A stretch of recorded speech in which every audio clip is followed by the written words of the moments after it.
I bought this game on the 3rd of October and finished it on the 7th of January with about 60 hours worth of gameplay. And I'm sure you're saying, well geez Ladwozoski, you must have gone overkill on this game. Well, little Timothy, you see, my hours are on the quicker side and better than the average according to howlongtobeat.com. This game is like if Second Life was actually a Second Life, and not a VR game based on chat functions, but rather an RPG based on turn-based combat, lots of plot holes, and amazing characters. Persona 5 is the 5th installment in the Persona series, which itself is a spin-off of the Shin Megami Tensei series. The Persona games had kind of overtook Shin Megami Tensei to the point there are more official installments in the spin-off than the original series, if you discount SMT5 because it hasn't come out yet. Persona series already had quite a bit of following before Persona 5, but Persona 5 was the biggest game Atlus have ever published in terms of success and made in terms of a technical scale. Don't get me wrong, Atlus have made some great games before and some stories that people argue are better than Persona 5, but none of them have made the kind of success Persona 5 has. It's also a PlayStation exclusive along with the rest of the series, so people already like this thing before it even comes out. This video is most likely going to be longer than all of my other ones and split into a lot of sections. Timestamps are on the screen. Also, massive spoiler warning, this is your only chance if you either care about the game or you haven't played it yet. You will enjoy this video more if you are familiar with Persona 5 because I don't talk about the story until like halfway through. And with that out the way, let's get into the game. Persona 5 is an RPG, and more specifically a JRPG. Before Persona 5, the only RPGs I had ever played were tiny segments of Fallout New Vegas and Toby Fox's games, so I wasn't very experienced in traditional RPG combat. I mean, after everyone was complimenting Undertale for fighting against old turn-based combat stuff, I was very nervous heading into this game. Turn-based combat on its own sucks. There is no sort of skill to it after all, it's just luck and resource managing. There is not much fun getting beat by some weak enemy in your bad RPG Maker game because you ran out of SP. And while all Persona games have had their own thing with combat, the changes are not enough to call it revolutionary compared to Undertale. Persona's thing is weakness, and even then it's not exactly their thing. Characters and Joker's personas all have different types of moves: fire, ice, wind, nuclear, light, etc. And some enemies are weak to these types of moves, so they fall to the floor and then you can force them to give themselves up to you, make them give you cash or give you items. No mercy with the Phantom Thieves. This can be effective, as if you have someone who is weak to ice, you can busk out Yusuke and he can use like a 4 SP move and knock down a tough opponent. But of course this isn't available in a lot of situations and never comes up with bosses other than Madarame, and even then he's more like 5 moderately hard enemies. A large portion of combat is just pressing the most powerful move until everyone dies and then you win. And something about that isn't fun. There's little creative approach to taking down enemies, and this is a problem with every single RPG out there. It's the same thing millions of times until the game ends. It's annoying, and considering how long RPGs tend to be, you'll be very sick of Last Surprise by the time you get to even as early as Kanashiro's Palace. And of course, we have to talk about the dungeon crawling in this game. Much like its predecessors, Persona 5 had a lot of dungeon crawling. And to be honest, this was my first dungeon crawling game, and it was great. Every palace is beautifully designed. I just scratched that. Most of the palaces are beautifully designed around the palace's owner, and for most of these people, it does feel like they're actual subconscious. But the gameplay is a bit of a drag, and you're only really doing it for the story. And sure, you could argue the same thing here for almost every video game out here, but it's especially excessive here. Kamoshida and Madarame's palaces are very easy to get by, and the main focus is just avoiding enemies or on story elements. But with Kanashiro's Palace, all the way to say is puzzles are quite harder. And by harder, I mean so many of these puzzles are just things that could have been skipped, but no. We have to spend ages running around while sometimes dialogue literally lies to you about where things are. The puzzles do get better by the end of the game with the depths of Mementos, where it's a bit more thinking in some cases, but even then there are still a lot of problems with how tedious it can feel. I'm going to leave this for now, as the palaces and Mementos have their own sections where I'll go super in depth. Onto the other bit of the Persona games that make them special and somewhat recognizable: social life. The day-to-day stuff, hashtag just Sims things, why you would consider buying this game over Final Fantasy 32. Other than being an anime boy, you were still a teenager in high school because... do I even have to explain why? Our main character, Akira Kurosu, or Ren Mamma Mia, lives in Tokyo for a year because he's under probation for being framed. Also, I mispronounced Mamma Mia. I'm not going to try and say that. It's Mamma Mia. Let's just accept it. After gaining the trust of your guardian, Sojiro Sakura, you can head out and do whatever you want, provided a certain cat doesn't do a certain thing. There's a lot to do in Tokyo at night, like go play video games, eat Fortnite burger, or go for a stroll in the park. The world is so interesting and packed, and wow, this is the best game ever. All of these could be replaced with random doors and nothing would change. You rarely ever actually interact with these events. You just read some stuff like, me and Makoto bought ice cream. It was nice. I then took her to my room and did something cool. I showed him my video game collection. These aren't events or a full world really, it's just excuses to help your social links or your social stat. And none of this really matters as it affects nothing in the story. If you really wanted to, you could just do nothing, but you might get quite bored and tired of these before confession days, which get longer and longer as palaces progress, because that makes sense despite all the palaces fitting in 3 difficulties, and even they can be beat in about 2 to 3 hours at a time. Social stats are also incredibly annoying. A confident idea what to do what I want to do was I think I pronounced that right. I'm really sorry if I didn't. But to do that, you have to have Dauntless Guts, which is level 4. Sure, with New Game Plus, it doesn't matter so much, but most people aren't going to jump straight back into an almost 100-hour game for about 1 hour of new content, and even then, it's probably not going to be any different from all the other confidants, and doesn't justify a second playthrough. These are just annoyances that hold you back from exploring the game's characters, which is certainly one of its best points, and we get to explore some of these characters in very interesting ways that's special to this game. Yes, that's right, I'm talking about the palaces.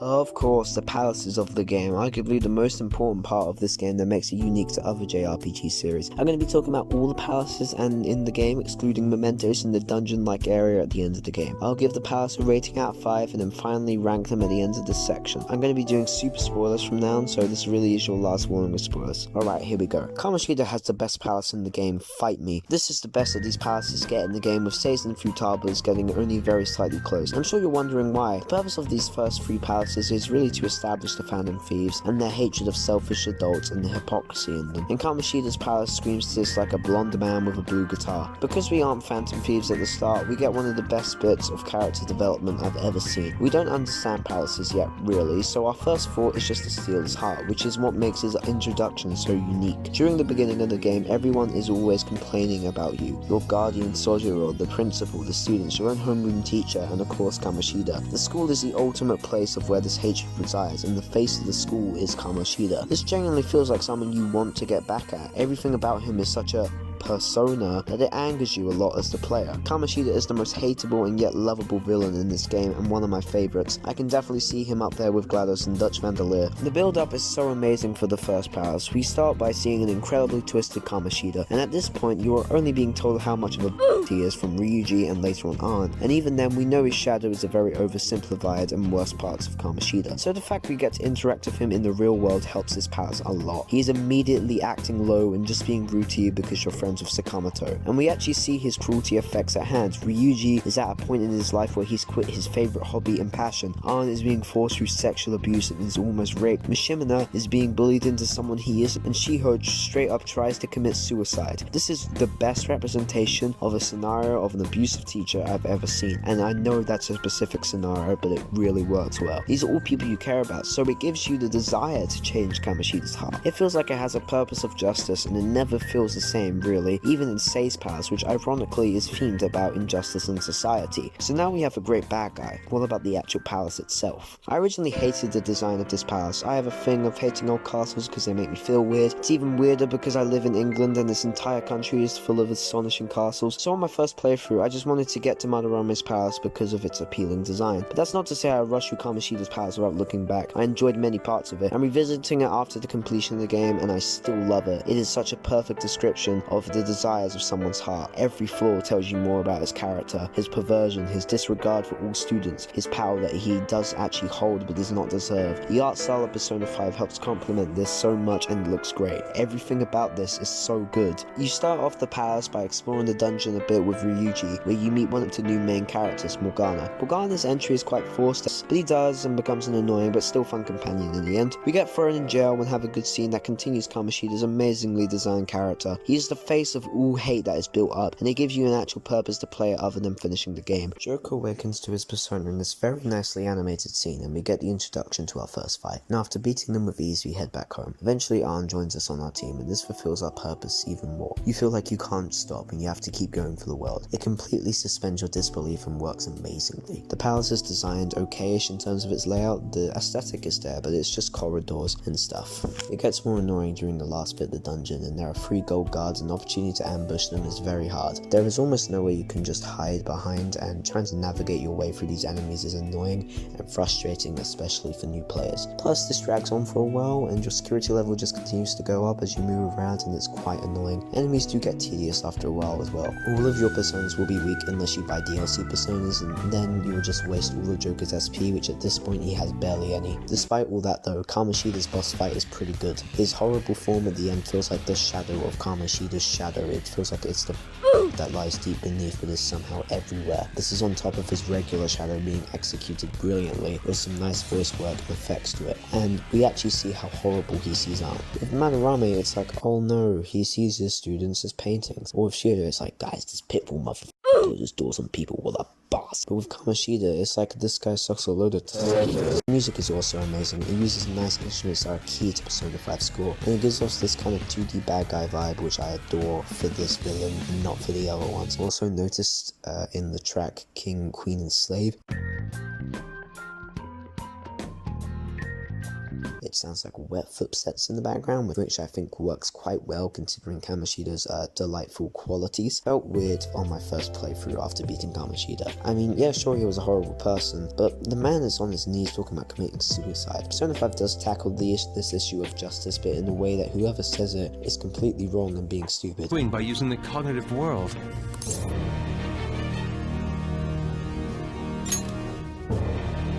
Get a hold of yourself, Inari! When reality they raise a legitimate point that tackles your own sense of morale, which could have been very powerful, but it's not. Instead it's just like, why did you even bother bringing it up? Whereas after Kamoshida's palace we have the formation of the Phantom Thieves. I give this palace a 5 out of 5, as it's brilliantly executed and the best one in the game by far. We now have to talk about Madarame's palace. Madarame's palace is designed well in terms of its theme and dungeon layout, but has no substance in the villain to back it up with. Let me just start off by saying that Madarame's palace theme is my favourite palace theme in the entire game.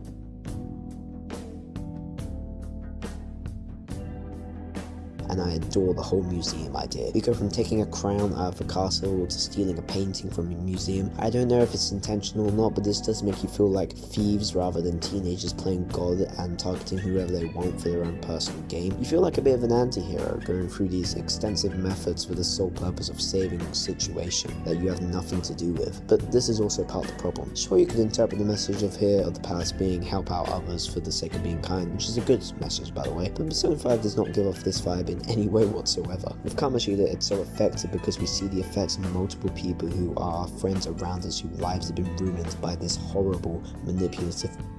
With Madarame, all we really see him is acting super kind in the real world, and Yusuke being obedient. Because of how exaggerated shadows are in terms of representing the respective real world counterparts, it feels like, oh, bad guy, whatever. Madarame is such a boring villain. There's nothing to hate about him that to justify changing his heart. It feels like you walked into a bear trap and sealing his heart is the only way out of it. Madarame has one scene where we see his true colors in the real world and is undermined by the poor humor before it. There's no reason the Phantom Thieves should take down Madarame. In fact, the only reason he exists is so they can include Yusuke. And Yusuke is a great character, but this is such a dumb and boring way to introduce him. How about chucking something new? Make Yusuke seem like he actually properly brainwashed, so he says stuff, Madarame is the best artist in the world. Those who defy him, I shall slay them for it. You expand this with Yusuke having a shadow in his palace with like Arn and Kamoshida's and make him the mini-boss. That would have been so cool. If they made Joker visit the art college for like a transfer week for students, and we meet Yusuke and the other students, and they're all brainwashed and praising Madarame, with Yusuke being his little right-hand man, this would have been so much better. Instead, we have this boring build-up of the game, coming up with excuses that feel so forced, and the leader of the Phantom Thieves has no say in this whatsoever,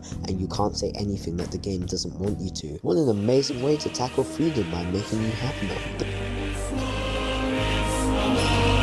But despite Madarame's poor and lazily character design, the palace itself holds up. It feels very calm and peaceful when you are making your way through it. The museum theme works incredibly well, and the music helps complement that theme astoundingly. It's one that I'm really looking forward to replaying for Persona 5 The Royal. The shadows look really nice with the theme of the first few floors, and they blend in well. The puzzles aren't too frustrating other than this painting, but it's creativity that makes up for that. And all in all, it's a good palace, but it isn't designed around Madarame. This doesn't feel like Madarame at all. Madarame's character feels locked away and he's in the shadows controlling the students that produce an artwork. I mean, a museum does well with showing the whole fake charade thing and that he's more than he seems, but the plagiarism is not shown well enough. It comes up once at the start of the palace with paintings of the students, which apparently shows they're being plagiarized. Paintings like these generally have a significance, like Kamoshida's painting of himself that shows the egotistical side. So if anything, this shows that Madarame does care about his pupils and acknowledges them in high form, despite the story trying to tell you the exact opposite. Wouldn't it make more sense if they were in the back room working or something? Or if you wanted to relate it back to art, make all his students paintbrushes he keeps in a small pot.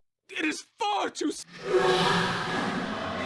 The treasure room is very cool. Kamoshida's one was very nice and does feel like a throne room of this weird perverted PE teacher, and Madarame's does feel like something in a museum, but doesn't represent his character, largely because he doesn't really have one. We then have the final segment of the palace and steal the treasure, which is the actual Sayuri, which I thought was quite a nice treasure for this palace. Madarame's confession felt like nothing. It didn't feel like the Phantom Thieves actually did anything and took out Madarame for personal gain, because otherwise they would not be sued and not for the sake of Yusuke or anyone else. The Sayuri becomes a cozy piece in LeBlanc, which I thought was a nice addition to the cafe, but at the end of the day, Madarame is not a character. He is simply a tool used to make the players experience more about palaces without using mementos and to introduce Yusuke. But Madarame has a great design in terms of music and aesthetic, and I enjoyed it. I give it a 2 out of 5. However, the next palace has nothing to cling on to. This palace is the second worst palace in the game. Everything about this story arc and actual gameplay feels forced, unnecessary, and above all just really boring. Kaneshiro is the second victim at fault in this game of these 2D cartoon bad guys with no actual hatred for them or any reason to go after them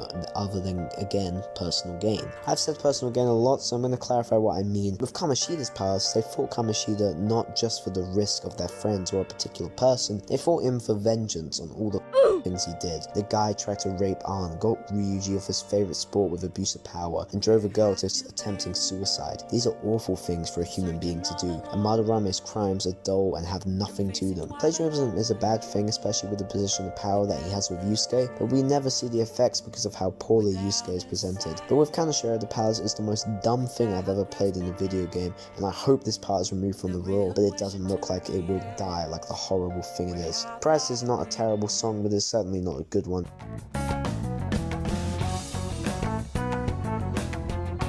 It doesn't stand out as a palace theme. It sounds more like a replacement for tracks like Tokyo Daylight than to be up there competing with Whims of Fate or A Woman or A Freedom and Security. It doesn't give off any vibe that relates to Kaneshiro in any way, and that's probably because Kaneshiro relates to nothing. Kaneshiro is one of the biggest trips up in video game writing that I will ever witness. I still can't believe the same guys who wrote the compelling narrative about Kamoshida wrote this abysmal 2D and annoying character. Kaneshiro's thing is money.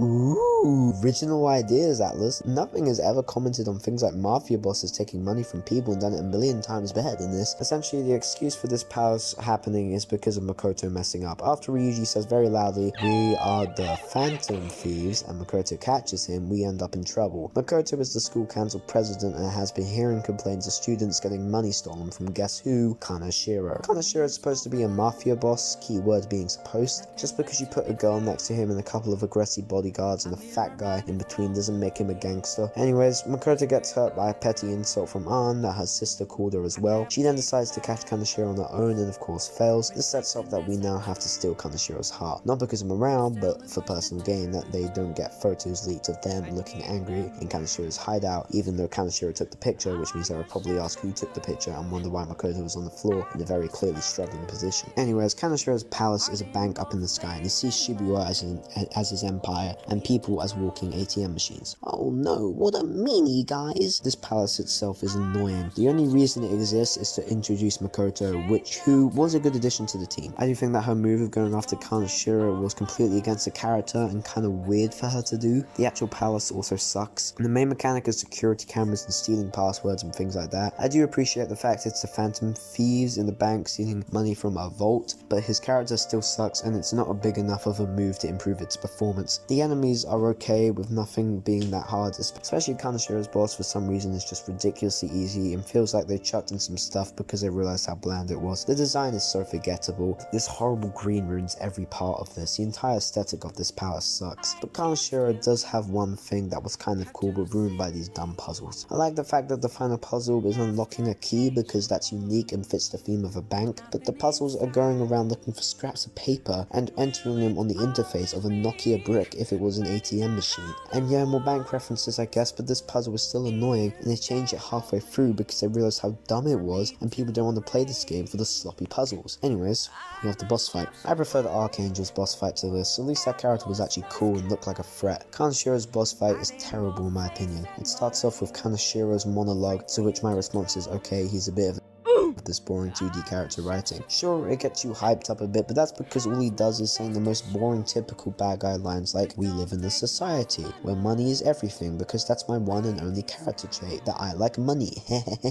His second phase also looks terrible, like he just became a fly. What's so scary about that? His boss fight is pretty bad. You take him down normally and then he gets a massive guinea pig, which could have been cool, like make it so the thing can actually reach you with a timer like the self-destruct sequence in Okumura's palace, but except a bit shorter. But instead we have this really weird thing that I can't really describe. I've seen a lot of people respond to similar complaints of mine of Madarame and Kanashiro and Shido about their 2D-ness, how bland of characters they are compared to the 3 outstanding ones. They say apparently it's more about how the characters respond to these people rather than the characters themselves. The characters do nothing interesting in response to these characters other than steal their hearts, which is pretty typical and expected by the end of Kamoshida's arc. What they do is explain the same thing about social reform, about how the person is in boring, elongated dialogue that drags these really lengthy dungeons even further. The main cast is at its worst when the villains they are corresponding with is completely terrible, and at their best when the villain is believable and poses a genuine threat and makes you, the player, feel like taking them down. Altogether, Kanashiro's Palace is an unimaginative and forgettable, unnecessary hold-up for the game, and I hope it dies in a hole like it deserves to. 0 out of 5. This palace is one of the worst palaces in the game, and I can't even propose some kind of thing they should have done other than remove it from the game entirely. This palace.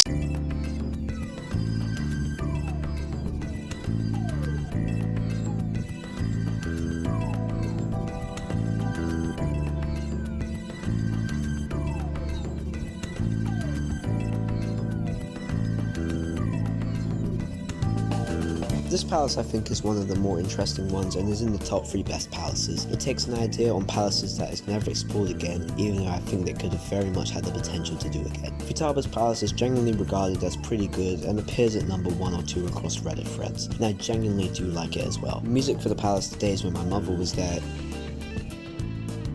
is designed very well as its own piece. It uses Persona 5's instruments effectively to portray a desert-like feeling. I really wish I could describe how it does this more, but I can't. It's just such a good song.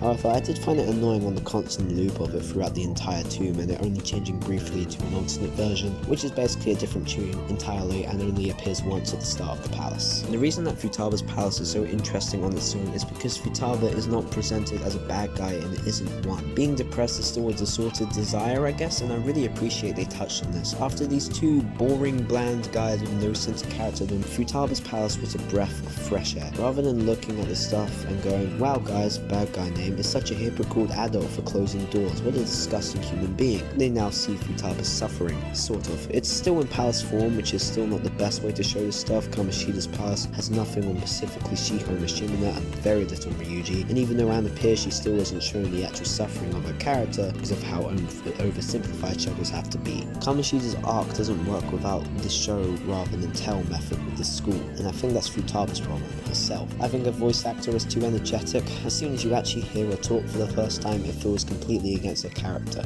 Her tone is too flustered really. For a shut-in really, she should be much quieter, and how in some of these anime cutscenes she really is. Like the shy anime noises and stuff, it's dumb, but it works. Like, listen to her voice. Good afternoon, evening. I'm melting. See what I mean? It's too quick and it feels like she's confident when her character is supposed to be the opposite, and in some areas expresses shouting kind of behavior. Going into the closet and shouting shouldn't be something that she should do. She'd still be texting, or at least her voice would be a lot calmer. Of course this is for the English dub, however, so all about the Japanese one. I don't know Japanese myself, so I'm judging purely on tone alone. 雑音が気になるな。風の音の他に人の声も混じってるな。 Slightly better. Her tone is slightly lower, which works well, but in the English dub, her tone is too ridiculously confident. Despite this, the palace structure is good. For a decent portion of it, you will follow around Futaba's shadow, and she is kind of like your ally, but her own trust issues stop you from directly helping her. With Futaba, it feels like a version of herself that is still exaggerated, but represents her as a human because she's not a bad guy. You could call this a failure from the game, considering a shadow is supposed to be one's true self, so it would make more sense for a shadow to be consumed by guilt for her mum's suicide as opposed to her being logical about it. It should be the other way around by definition. The puzzles have a nice balance between cakewalk and annoying. I think the pyramid theme is a bit I guess a pyramid on its own is cool, and yet another palace themed around things to do with thieves, but I don't think it fits Futaba. Why a pyramid? We know that she walks around the house and does talk to Sojiro, even if rarely. None of it really feels like Futaba's vision. Like, if she is supposed to be a tech geek, she sees her room as a pyramid. I think if they actually did a tomb, it could have been passed. Maybe have a bit of a reference to Tartus's design from Persona 3, that would have been pretty cool. Like if the house was owned by Shadow Sojiro and at the bottom of it was Futaba. This could be an interesting take, but I can see some flaws in it, honestly, mainly because the actual physical appearance of the tomb is a bit hard to nail down. But the dungeon itself is not a bad one. The enemies feel fair, and there's generally good vantage points and nice long corridors without being Shido's palace. I do remember this really annoying jumping puzzle where you could totally make this jump, but the game doesn't let you. Textures look a bit bad in some places, even on the PS4 version that I personally played through. Like, look at this, it looks like the Sandman bled all over my screen. But other than a few minor problems, the palace was alright. The bits with Futaba are memorable, and in some seems comical. Like, these drawings are amazing and fits the theme very nicely, even if said theme feels slightly forced. It's interesting to know how Futaba saw what happened, and we learn about crucial plot points just from the palace. This creates sympathy, which works surprisingly well. I say surprisingly because the palaces suck at showing the evil in Madarame and Kaneshiro, but they managed to pull it off with this palace in particular. The boss fight is a bit forced and it's kind of forgettable. Futaba's mum feels like a decent distortion she could totally have in the game, but the mechanics of the dungeon and the story start to move away from each other than they already have. Like, why are we doing this? Why don't we take Futaba, who is the treasure as well by the way, and go, oh right, because this is a JRPG. There's nothing bad about this fight really, it's just kind of forgettable and forced. Also, Futaba becoming her own treasure is a bit weird. To clarify, this is Futaba herself when she enters the metaverse, rather than her shadow. How come she doesn't appear in Mementos later on, but come Shida, Madarame, Kaneshiro, and Shida will do? Bit of a plot hole here. Anyways, we leave the palace, it's nicely animated cutscenes, and that's it, palace over. All in all, Futaba's palace is really great and shines in its design compared to the last two and the one after this, but it's plagued by a forgettable boss fight that's kind of annoying. I give this palace a 3 out of 5. It's one of the best ones in the game, and there's such an interesting idea of a past about someone who isn't evil, but still left me feeling a bit empty. Alright, now we move on to one of the worst palaces. Akumura's palace is a thing in the video game Persona 5. That is honestly the best way I can describe it. In terms of the other palaces, this falls in the same slot as Madarame, Kaneshiro, and Shido, but it's slightly different. The music sucks though. Generally, as I wrote the script, I listened to the palace themes while talking about the palace, but with this, I'd rather die than hear this headache-ing, inducing, horrible garbage piece of music again. Price is a better song than Sweatshop. Sure, the first time you hear it, you go, oh, cool theme, I guess. But on the 60th loop, you don't say anything because you're already dead. This palace actually had another very nice design. Sure, they drifted away from the thieves scene, which isn't necessarily bad, but I thought it had some nice and striking visuals. But Okumura was one of the worst villains in the game. Yeah, sure, we actually see him more than once in real life this whole time, but it seems dumb that you are targeting Okumura as opposed to Haru's fiance. Okumura is another boring and bland character. His entire trait is being who says the most unrealistic and typical evil things ever. With Kamoshida, he is the perfect 2D villain, mainly because you understand how he thinks like this. He got everything handed to him after being an Olympic gold medalist, and took out everyone in his way and started to see his own students as his own subjects, whether for slavery or for sex. But Okumura, no f***ing person is like this, which makes a very unrealistic villain and a forgettable one as well. I feel like Kaneshiro's palace would have made more sense with Okumura than Okumura's palace. The palace does make some clear social commentary on workplace environments and somewhat parodies companies like Amazon, but it's all let down by the fact that Okumura is a boring, lifeless character. Puzzles are terrible in this one. There's nothing fun or interesting about listening to robots and then fighting bigger robots to progress. The airlocks are very confusing. Like, there is no way of you getting the solution without having some sort of secret power that lets you have a YouTube video in your eye so you can just fake it to your friends. The puzzle just sucks, I hate it so much. Touching more on the design of the palace, the spaceship theme does look great. The floor is all nice and sparkly. The Dalek Doctor Who enemies look look great. This bit where you jump on mini UFO platforms is very cool, especially with this view. And although the main story of this palace is very poorly written, these moments where the workers just shut down and stop working are also cool, I guess, but they don't stand out much more and just more excuses for Okumura to look bad. We also have his boss fight, which felt underwhelming. In a palace with so much fighting and an annoying puzzle, would you expect a big boss fight, right? But instead we get these waves of more the same thing that we've been doing the entire palace, and then Akumura just turns out to be really weak. The battle comes with a timer, but even on hardest difficulty, Merciless, it's 30 minutes. This is the same amount of time in literally every difficulty, with the obvious difference being the strength of the enemies. But DLC personas and also just strong personas can cover that. I heard an interesting opinion from a YouTube comment saying that the symbolism is cool that Akumura is essentially nothing without his workers. Regardless, it's still a poor boss fight. There's no actual threat when you have half an hour to beat the guy. The boss ends with the Phantom Thieves running away, and Akechi is the Black Mask killing Akumura's shadow, which kills Akumura himself. Sure, the plot about Akumura's death and Haru dealing with it is quite an interesting plot point, but that's all it is, an interesting plot point. Not a character that deserves such creative potential, and the character himself puts it all to waste. I give it a 2 out of 5. Ladies and gentlemen, welcome to the last good palace in this game, and my god, I love this palace.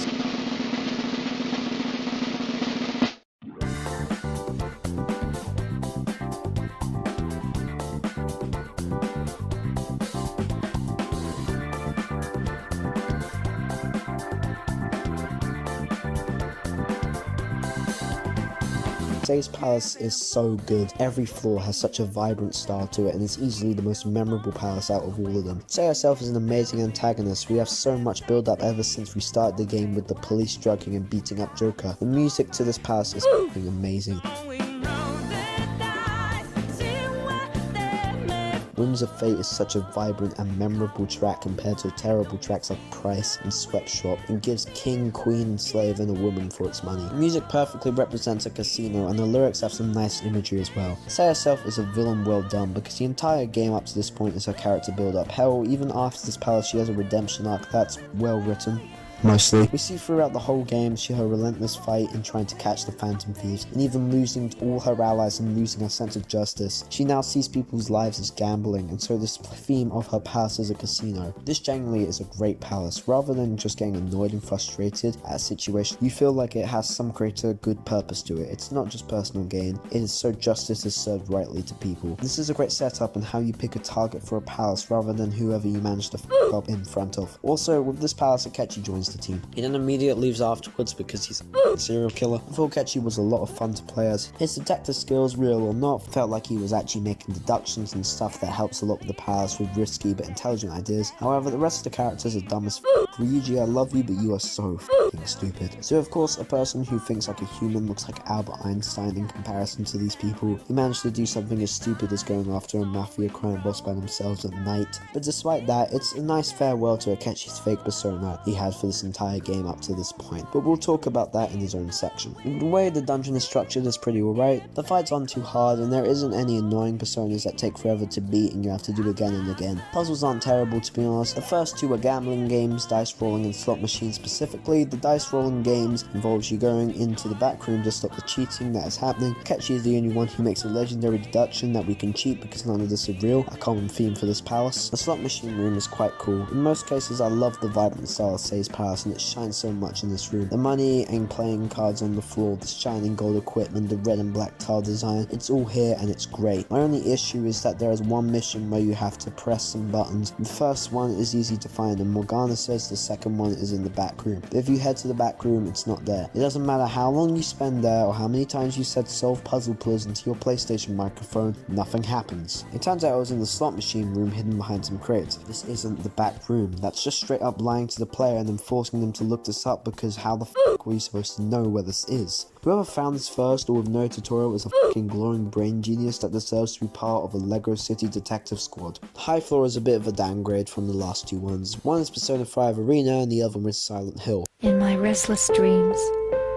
I see that, Tony. The Maze Darkness game sucks, it's just an annoying part of the game. You have to use third eye all the time to do anything. Trust me, L1 is not a very strong button, I can assure you. And plus the solution is pretty tucked away and looks like a secret room rather than the end, which is obviously a bit misleading. But whatever, those are kind of nitpicks. Persona 5 Arena on the other hand isn't bad, but it isn't good. It's hyped about being this ridiculous hard thing for Joker to take on enemies himself, but it's actually really boring. There's like one gimmick to the last enemy, I think, where he has to reflect on or something like that, but it's no different to what we have been doing for this whole dungeon. I would complain about the difficulty of the shadows being too easy compared to the rest of the enemies, but I played on safe, so I had more room to talk. Anyways, after Akechi being smart again, we go to Sei's treasure and boss fight. Her boss fight is one of my favorites. It's a nice mix up from the boring ass dungeon crawling you have been doing throughout this whole palace and basically game. It's about actually gambling. It doesn't work out in your favor, and sure, you could argue this was gimmicky, but I think it fits Sei's palace like a glove. Her second palace is a bit weird. This looks like a Dark Souls character model, not a demonic manifestation of this person that shows their worst side ever. Anyways, we finished Sei and then the story events, but we'll leave those for the story segment. I give this palace a 4 out of 5. And finally, the last main palace in the game, large emphasis on main there, Shido's palace. This palace sucks turkey potatoes. After like 50 hours of this game and you want to finish it, you have to do this last minute palace. Palace mechanics are so terrible and the character is even worse that I honestly hate this palace more than Kaneshira's. The only exception to this is the music.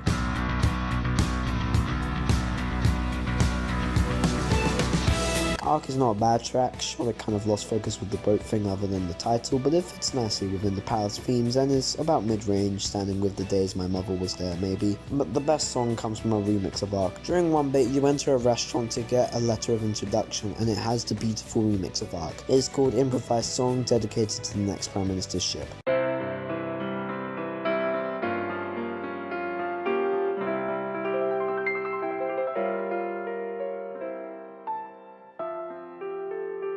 You may recognize these tracks because I used both of them in my LEGO Dimensions video. This is such a great song and a severely underrated one. Yeah, Last Surprise is cool and Life Will Change is hype and tension makes me open my bedroom door once a month, but this song is genuinely good and makes me feel emotion. Persona 5 has such a good score to it and I can't wait to talk to you about the list of amazing tracks in this game later. But on with the palace. I hate this palace. There is so much blandness and wasting time here. And by this point at the end of the game, Persona 5 is like a guy juggling spinning plates, occasionally dropping one every few hours or so, but kind of consistent. But now it's near the finale. He's gonna throw up in the air, but rather than do that, he smashes an old plate in a way and then brings out a new one for no reason. In a game driven by characters, it is ironic that this game has one of the worst villains I've ever seen. Principal Hanya was a better villain than this pitbull looking ass wannabe. There is so much weird in this palace, like Yusuke saying, the Phantom Thieves never do any personal work and this is our payback, when literally every single palace is built around your teammates. Kamoshida, Ryuji and Ann, Madarame Yusuke, Kaneshiro, Makoto, Futaba herself, Akumura, Haro, Sei, the Phantom Thieves, and Shido. Sure, Shido is also about the country, but they focus a lot on the big reveal that Shido is the massive bad guy, which is so lame considering how much time we spent with Akechi. And of course we have Akechi's boss fight. This is a really good fight. After getting 5 letters of introduction so you can access Shido's treasure room, you meet Akechi on your way out, and then he goes sicko mode. I actually love evil Akechi. His voice lines are terrifying and his performance scares me more than all of the FNAF games combined. The fight was also pretty good. It's a shame that his persona ability is only briefly touched on this segment, and with Royal having Akechi later on in the game, who boy am I excited for that. I'm going to save most of the reasoning behind my next point in my Akechi section, but here's my point. Akechi should have been the last palace. But back to reality, with hotel room service here, we have a pretty fight in my opinion. It was at this point Atlas asked, you know WWE? He starts off as this He-Man mascot and a golden pyramid / horse, okay? How does this relate to a ship and or Shido's character? The fight is hard, thank god for 3 revivals with safety mode. Hell, even Kaneshira's fire boss, I can't finish that sentence, this boss fight. So to end off with this lame ass uninspiring pitbull piece of shit boss fight is disappointing as f. Also, I'm pretty sure I swore more in this section than pretty much every other section of the video. For good measure. The ending cutscene is actually really cool. There's a lot of hype built around in the final stages of the palace. The calling card, although it makes no logical sense in how Futaba made this out of her hands and bought a video camera and whatever, it's still a nice ending that has the big reveal of Arthur Fleck still being alive, and after you steal Shido's treasure, some weight is introduced to the story. for about 2 seconds. Essentially the ship is sinking, so they need to float away, and they need to get a lifeboat, so Ryuji takes up the task. It's great to see Ryuji doing something selfless, so Ryuji runs up the boat and grabs the thieves a lifeboat for the thieves to escape with. Ryuji is waiting, and suddenly this happens.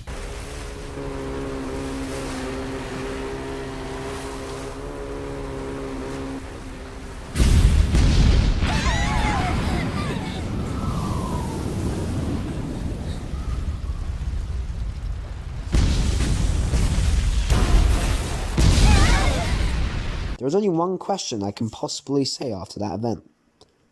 For real?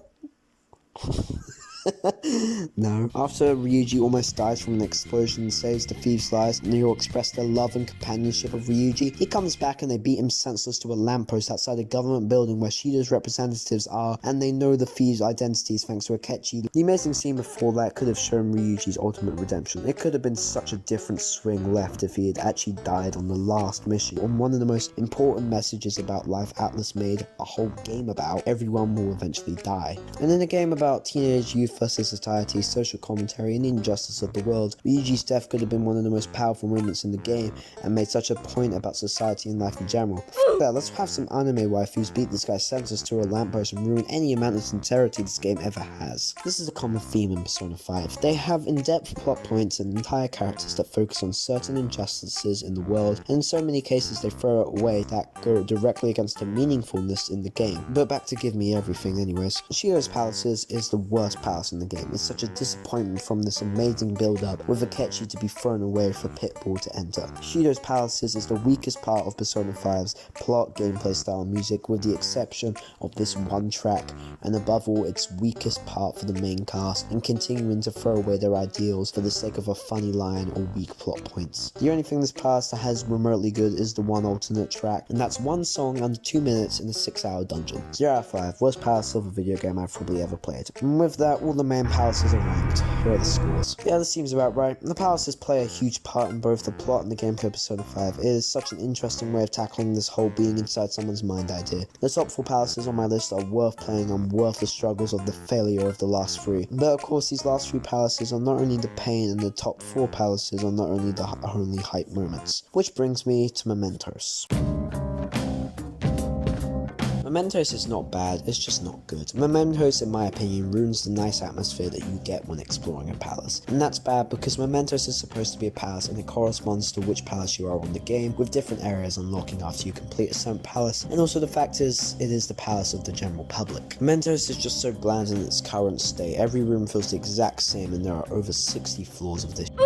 It's presented as an optional thing to be a phantom thief helping out random people with their problems because they're supposed to be heroes or whatever, and you could put something interesting in place with that, like you get kindness increases or just social star buffs in general, like, you know, world building. But instead of that, we get this text from Mishimina flip-flopping from knowing you are a phantom thief and not knowing you are, and no kind of reward or gain to any of this. So it's no fucking surprise people don't do Mementos unless they are already aware of the ending and they don't want to grind on 60 floors for like an entire day. But say you didn't know about the ending and you didn't do it like a regular person, then oh, I feel bad for you, because if you haven't done anything with Mementos for the entire game, then you have to do all 66 floors of this big ass palace thing at once. No breaks because it's the last day, no SP or HP restarts unless you're on safety mode, just Mementos for 66 floors and then you have an annoyingest boss that you can't even beat. So you basically would have done all of this gameplay and everything for the ultimate like 2-hour drag on. But let's stay focused with Mementos itself. I wish I could talk more about the vanilla gameplay of pre-December Mementos, but to be honest, there is not a lot here. Mementos is essentially a plot device that reminds the player that they have the supernatural ability and can just solve their problems for themselves or with their friends rather than working through emotional issues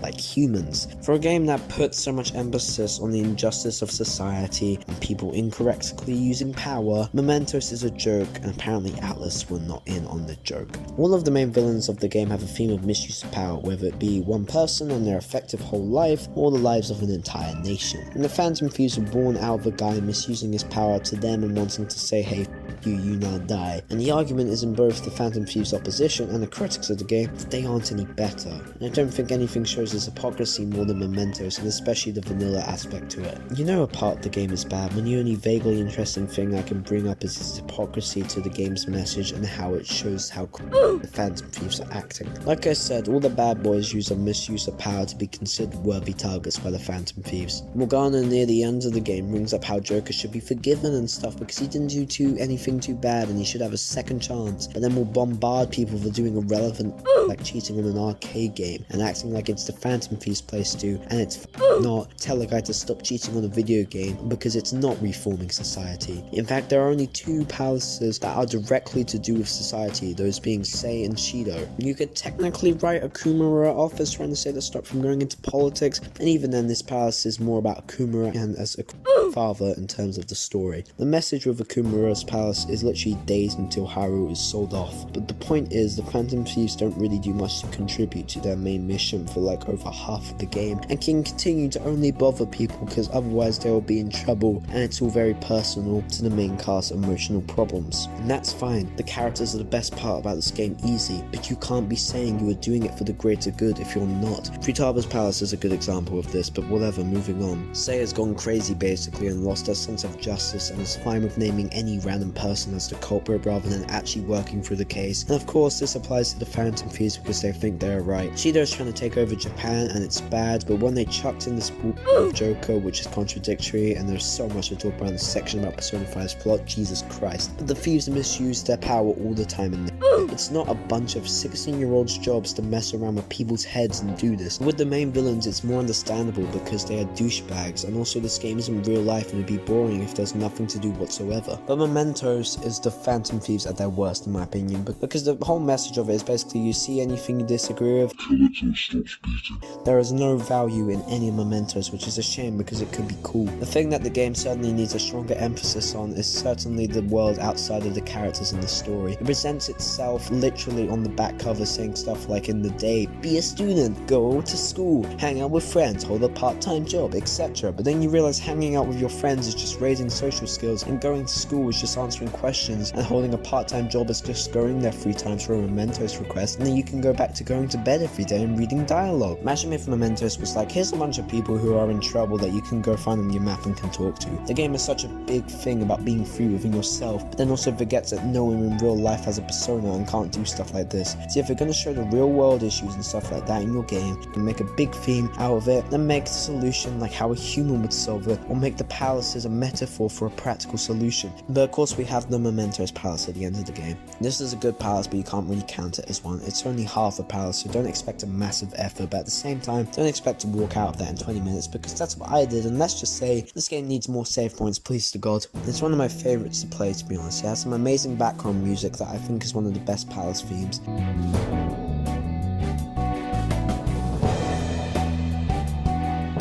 I also really enjoyed the visual style with the red lines everywhere that give off this mixture of an evil palace and also a very well designed and beautiful palace. And can I also add that this is a perfect description of how palaces should be. My only complaint about the design is the safe rooms. They are boring. Even with something as awful and despicable as Shido's palace, at least it has safe rooms that fit the theme and look comfy. But with this, it looks like the school playground and Satan had a baby and it's not interesting. But I digress, the puzzles aren't too bad. The first few make you go, oh wow, this is cool, and the last one makes you go, oh wow, I want to die. I don't want to go super in depth on this one, but this is a good mini palace, and Mementos is visually presented in a much better of a light than it could have been in this palace compared to the standard gameplay. But I cannot say the same for the boss fight, if you can call it a boss fight. The Mementos palace probably takes sometime between 1 and 2 hours, so while it isn't a massive section time, it's big enough for this boss fight to feel disappointing. The Holy Grail isn't really a boss fight because you can't win. Basically, the Holy Grail gets power from the people of Mementos being idiots and fueling his power into his dream of not thinking for themselves. So this means you can't kill it by conventional methods, and you have to wait about 5 years of cutscenes later until you can actually kill him, and this is a massive disappointment. You just spent like 2 hours straight pretty much, if you don't count this one safe room, building up this fight that introduced more plot elements in the game when there's like minus 10 hours left of the game. The fight itself is also boring because you don't do anything and the game is just waiting for you to die so it can move on with the story. If this palace was on the ranking board, I'd give it like a 2 out of 5. There's another extra 20-minute palace at the end of the game with the final boss fight, but I honestly don't care about it, and the only thing I will say that it plays life will change, and it's like 20 minutes, so it gets a thumbs up out of 10. Mementos is such a wasted potential, so much of it could have happened with it that the world made around Persona 5 feel more real. All the people you meet there are forgettable, and it's a headache thinking back to when you had to play through it, and it only holds up on a good visual style that lasts for 2 hours and ends with a terrible boss fight. But Mementos is not the only way Persona 5 attempts to show its world outside of the main cast. Hey Joker, what's up man? Hey what? Why do you have a gun? A fact about this game is that Persona 5 is divided into 2 games. We have palaces/dungeons with villains and emotional baggage, and we also have the life of a school student of raising social stats, reading dialogue, and dating multiple people at once. Joker is above the age of consent.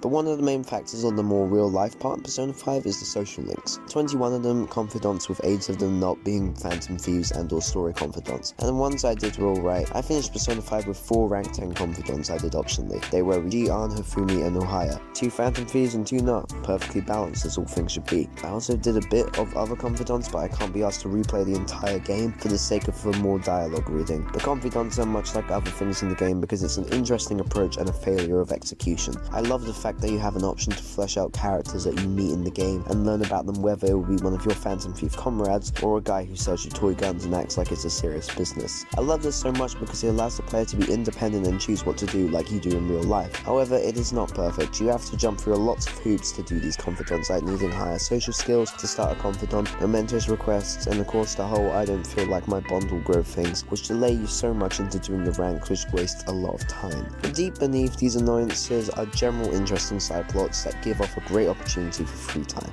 Meeting Ann as an abuse and almost rape victim to her becoming this incredibly confident and, if you choose to, girlfriend is some nice character development. Same with Ryuji as this hot-headed kid with daddy issues to a very honest guy who acknowledges your friendship on a deep level. But both of these examples are fused characters, and this can be a problem. Not for any shade at Ohio White Boy or Hifumi, but their confidants don't match Ann and Ryuji's. And it makes sense really, they don't matter to the story, they're only side stuff that is optional. But it makes Persona's appeal as a somewhat vast city to explore look more like a shop for 5-minute scenes. People disliked Ohio as a confidant because her dungeon buff is useless, and sure, maybe lowering security levels isn't that helpful, especially if you're like me and do a palace in 1 Persona day. The buff should not be what matters, in my opinion, because at the end of the day, they're social links, not a gaming menu where you use points to upgrade yourself, which isn't a bad thing, by the way. I enjoy the Outer Worlds. She's lost a friend and is being bullied by a job to not find out what happened. The arc is simple, all she does is overcome the obstacle and doesn't change from when you first meet her to when you last see her. And yes, sure, it's a slight setback for the appeal of the game, but I still enjoyed the confidant because the story was easy to understand and interesting enough for me to keep on playing. All about how these confidants work on a gameplay level. Spoiler alert, they don't. What is the fun gameplay wise about answering a beep boop text message, watching some dialogue and then going home again? Well, not much actually, it gets pretty boring. The way you fix this would be to maybe change up where you go and what happens every time, and make every confidant meet up increase your rank. Sure, confidants will go quicker, but I don't think that's a bad thing. The worst enough for these boring ones is a confidant I didn't complete, and if I play the game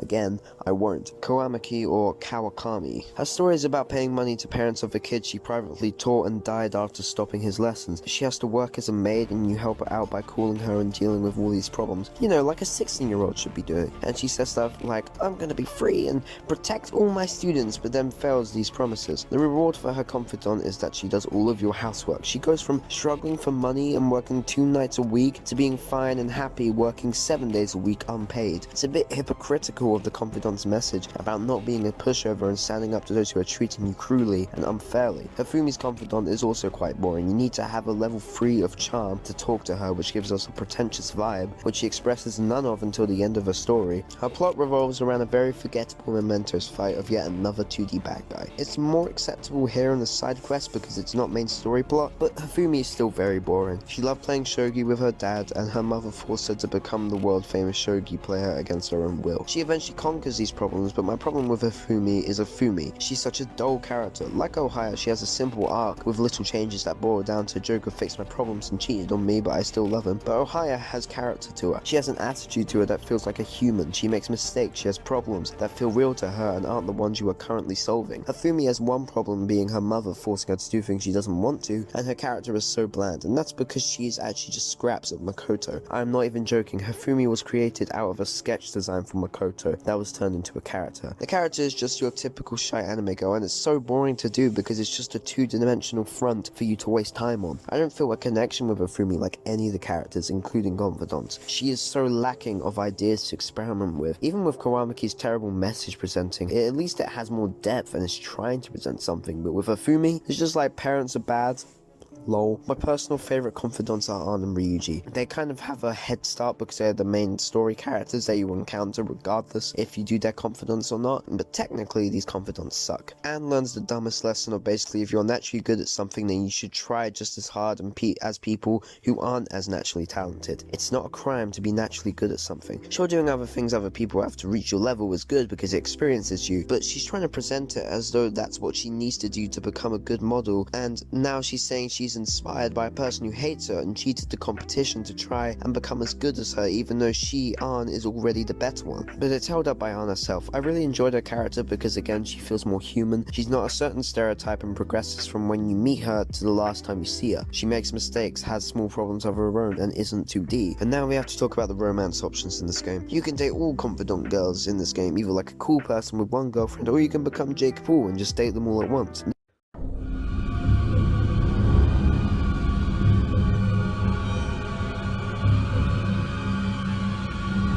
The romance option I thought brought out a bit more in Ann than perhaps regularly. You spend time with her and while a lot of it is events that are planned and will happen regardless of who you date, they feel a bit better than the regular ranks. You have an argument with her, you get to interact with her rather than it just instantly fading to black, which it does do, and what I can say, Peggy 16. We also have Ryuji, who's cool. I like Ryuji, but I'm also sick of this section now. These characters claim Joker is the perfect prince they are forever grateful for and talking to them and being a relatable and kind guy, but you can cheat on every girl in the game and the ending doesn't change. They don't care at all. They all beat you up and then a month later they are all still with you, all 8 of them, all aware of each other and all think age is just a number. It feels like the confidants don't matter at all because they don't, especially with the Phantom Thieves. They have different plot developments in both story and confidant. In the story, Ryuji is still a hot-headed kid until he sacrifices himself and then gets beat to a lamppost, while confidant Ryuji says he's no longer the angry kid anymore, but then the cutscenes roll by and Ryuji is throwing petty insults at Morgana. The confidants feel like separate characters to their story counterparts, and it means even if they have the best story and the perfect confidant, if they are in the main story and hold any plot significance, they completely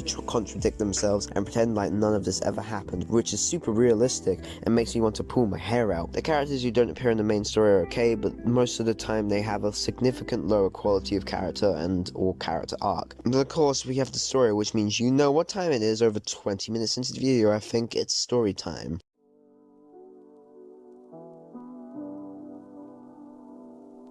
Persona 5 story is a piece of work. Seriously, I tried to write a summary of it on my notepad and I wrote 9 full pages and didn't even finish it. So this section is really here so I can talk about the massive plot holes in the game. But it's hard to do that when most people don't know what happened, because I know even with the suggestion at the start of the video that understandably not everybody has a PS4, Persona 5 and too much time to spare. But to make it more understandable without me rambling, I'm going to explain it very simply, but I still recommend you play this game before watching. Anyway, here's a recap of the game.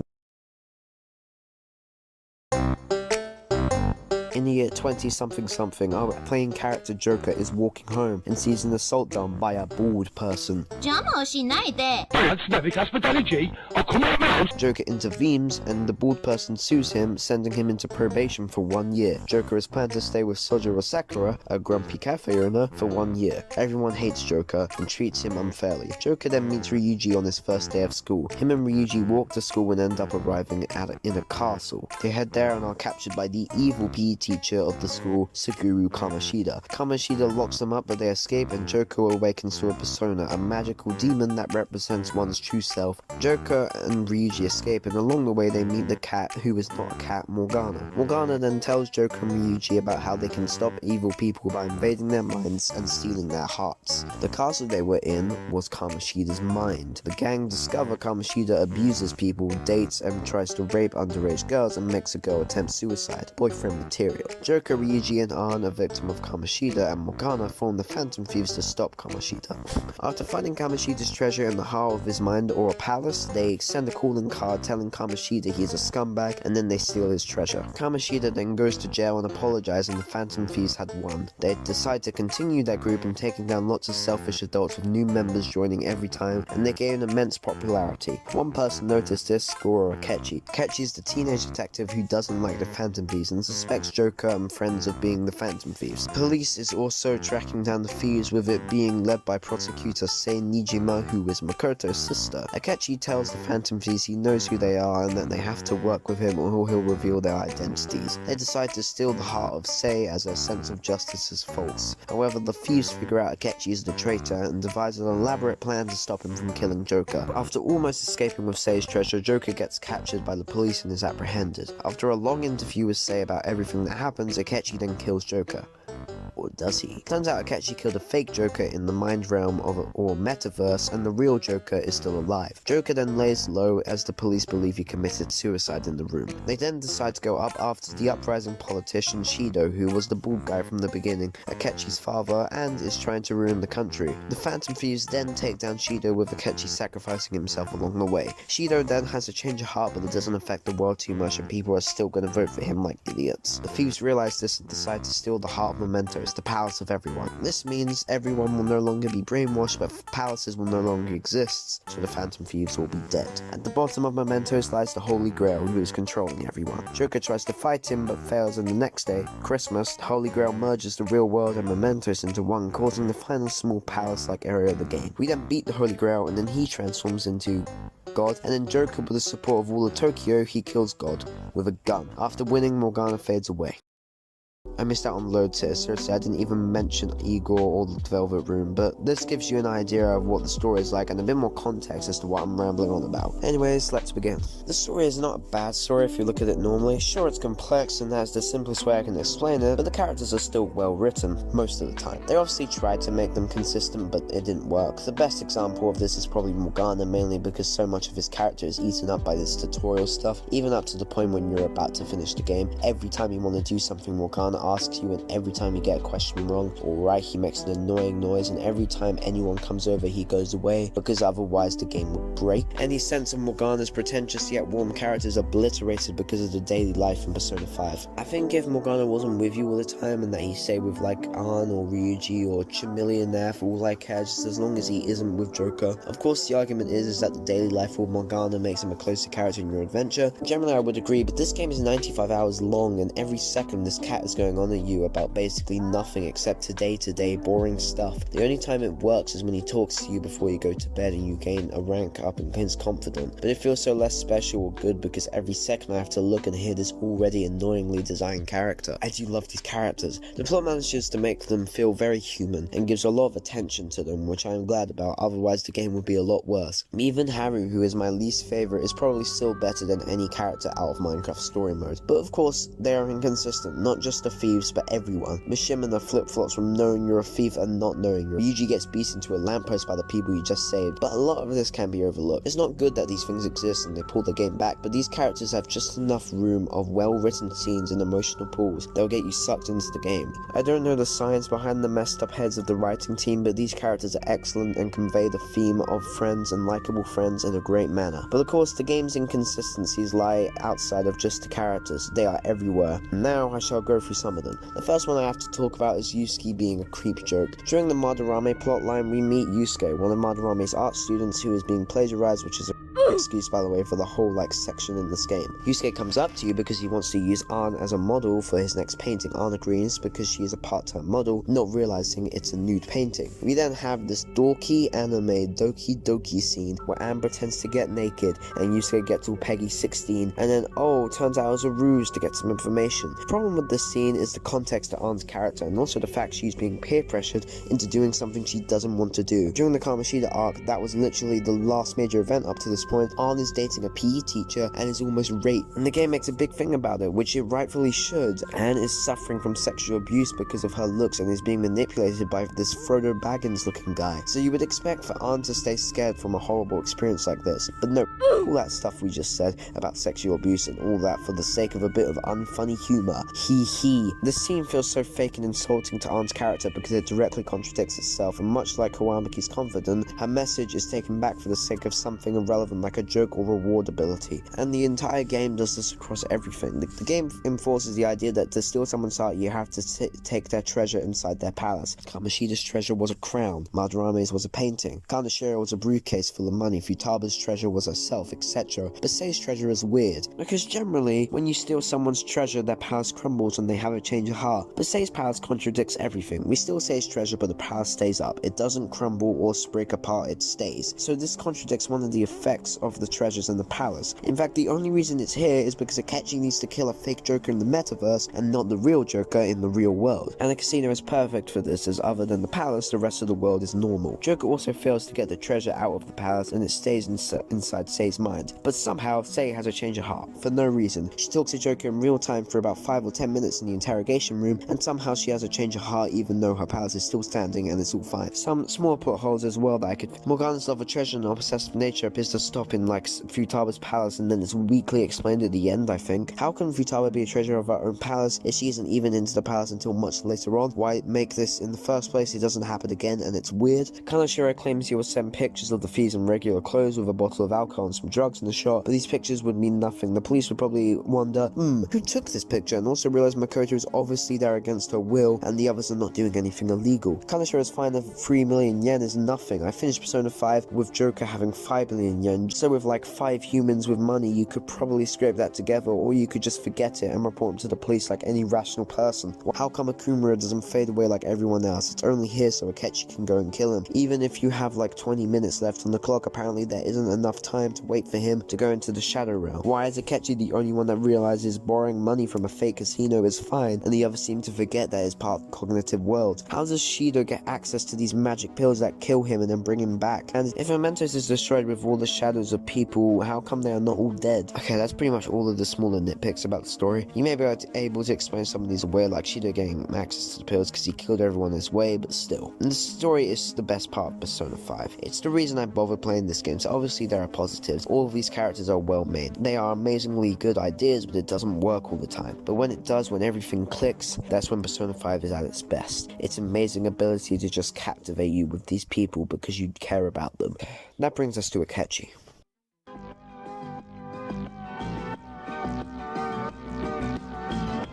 A lot of Persona 5's characters are excellent ideas, but they are pulled off poorly. They had this amazing character idea, but then suddenly there are inconsistencies, cheesy writing, and just a bit of neglect towards the original character purpose. And in my opinion, no one shows this better than Akechi. Akechi is one of mine and many others' favourite characters in Persona 5. Here are 2 of my PlayStation friends, and it's understandable to see why he would be. He looks cool, he's dark and twisted, and occupies a lot of traits likable villains get, like Wheatley, Loki, and the Joker. He's got cool hair, has a few cool scenes, and of course has the best voice actor in the game. Sounds like a child. Sounds like a beginner voice actor. Someone who doesn't know what he's doing. In the game. But this section is not just me talking about great things about Akechi, there are a lot of cons with him. Like a lot. The character who was brought up to be this amazing villain with everything going for him becomes very disappointing after finishing Persona 5, because for some unknown reason people preferred Pitbull over Akechi. Anyways, even though I knew Akechi was going to be the traitor like a month before he was revealed to be, because spoiler warning, am I right? But even before that, I knew he had to be the one who sold you out the minute I met him. He comes off as a problem, so it's not a surprise that he ends up being the bad guy. Like, who else was it going to be? Haru? Ryuichi? No, because this would have been a natural surprise. So if you know that Akechi is the obvious traitor, then make it interesting for the player. Make them see hints about his atrocities, like maybe you go around his house and he has a bunch of pictures of Shido or like a case file. Maybe he has one of these Half-Life 2 chairs which he swears is ketchup. Just anything like that. Because at current standpoint, we have a character who everyone knows is obviously the traitor and acts really boring. He never does anything that seems evil, but at the same time and you know he's the only one who could do evil things. Akechi is just so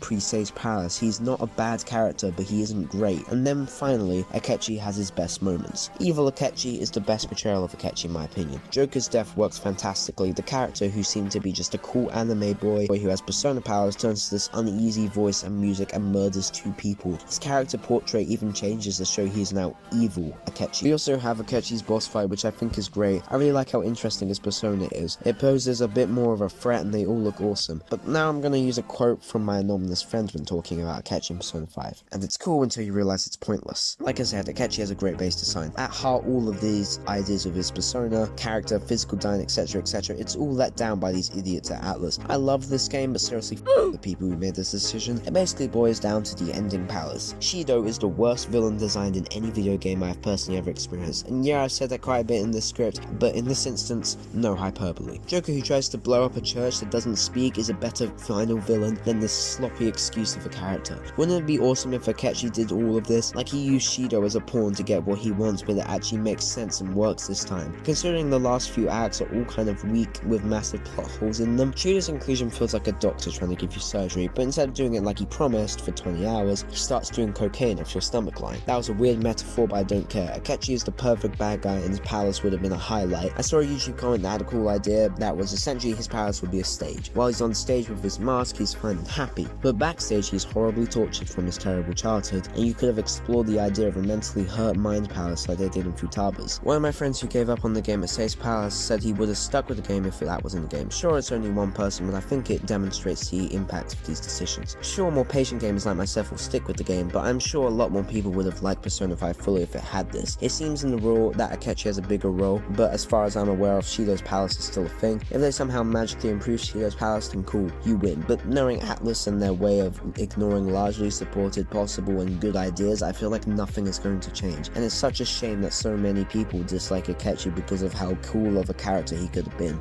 All the big fundamentals, in my opinion, of Persona 5 have been covered now. But of course, especially this game has a massive thing that everyone loves and thinks is amazing, and people will praise this entire game for. This one thing. Tremendous sense of style.